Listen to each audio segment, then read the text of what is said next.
And if you look at the albums afterwards, what do you see then for yourself?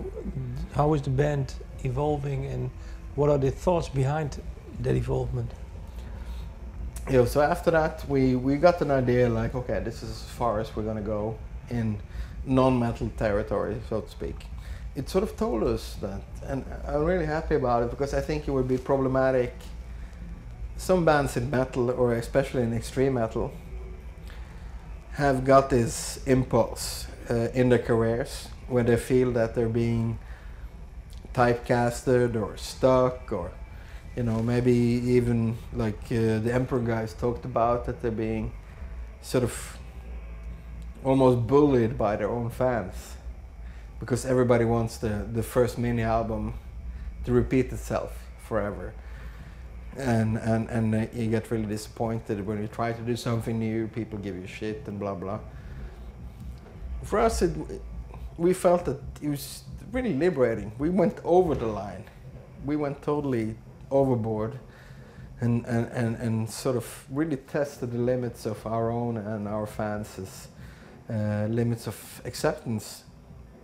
And then we took a step back and realized that, okay, Enslaved is a pretty limitless band within certain limits.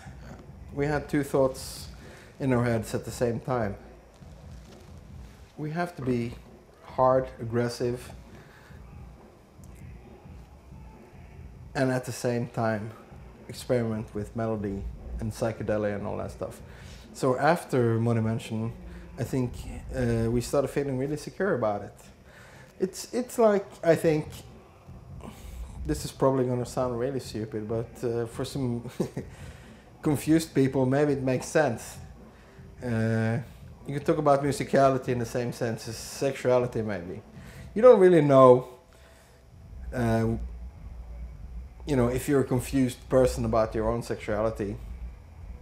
Then you experiment and and then you discover that it didn't make sense, so you go back. If you're a tough guy with a beard and a leather jacket, fine, stick with that. And that's sort of, Enslaved is the guy with the leather jacket that likes to go to museums and drink a lot of beer, yeah, and be shit-faced and all that stuff. But we've tried the other way. We tried going out to discos and dancing and all that stuff. We took it all away, but now we know the outer limits of what Enslaved can do. And then it makes us feel safe. Yeah, and then like you were saying, after, how does this lead up to RIITIIR? Right, that was your question. Yeah. I'm out in the ocean, rowing around, yeah. Going crazy. And all this sort of starts to sum itself with the albums. We start to realize, you have Rune, we discover all these beautiful new territories where the music can go. Rune, Vertebrae is a little bit like Monumention again, but in not such an extreme sense. Vertebrae, we went very mellow. I think we felt a need to sort of explore our own silence. We've been touring a lot, we've been working for so many years and being aggressive and all out there. And with Vertebrae, we really got to discover the mellowness, going down, using dynamics in very small scales. Instead of going from 0 to 100, we worked a lot with 0 to 1. There's a lot of points between there too. And that gave us confidence. Then Axioma came, and we felt like, let's go rock and roll again. And that's what happened with Axioma. Was Axioma Ethic Odini really took us back to square one. Because then we felt like, hey, fuck these old songs, like from the first mini LP, the first albums, the total, like, rocking feeling. Just take it out all there and go nuts and be really hard metal. Felt good again. Yeah. And then I think what happened with RIITIIR was that we felt that we came to a point where we could combine all this. Yeah. All these chaotic small elements, like, okay, let's bring together. We're a band that springs from a scene that's very influenced by occult death metal from the late 80s, Norwegian black metal from the early 90s, 70s, psychedelia,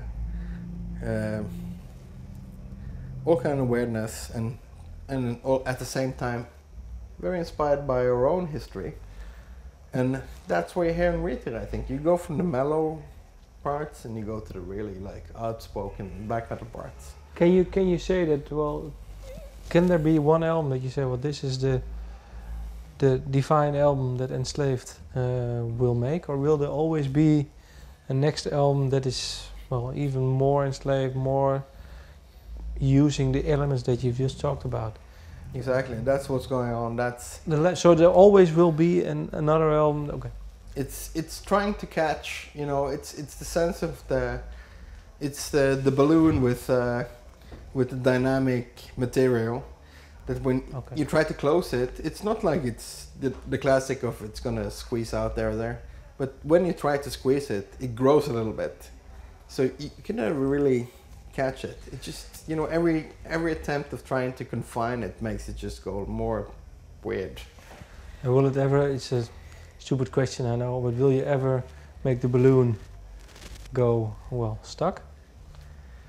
It could happen. It depends on our state of mind, but I don't think so. There's so much enthusiasm and so much joy in what we're doing.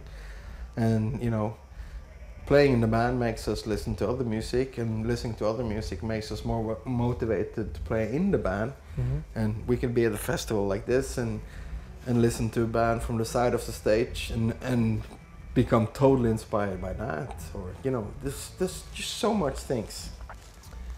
So there will be no going back to school study for you? I don't think so, no. Maybe, I'm the youngest guy, so when the drummer and the singer and the keyboard player gets too old to play, maybe then, yeah.